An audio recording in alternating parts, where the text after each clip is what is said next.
ধন্যবাদ। স্বাধীনতা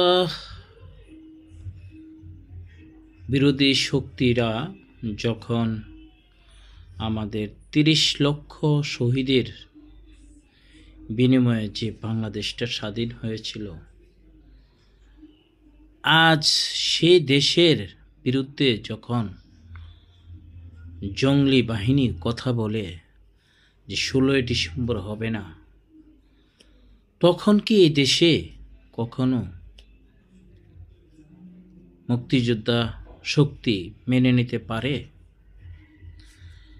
আমাদের ২ লক্ষ মা বোনের ইজ্জতের বিনিময়ে যে বাংলাদেশটা স্বাধীন করেছিল মুক্তিযোদ্ধারা, আজ পাকিস্তানি প্রেতাত্মা বাহিনীদেরকে সরিয়ে দেশ স্বাধীন করেছিল, তাদের বিরুদ্ধে আজ ষড়যন্ত্র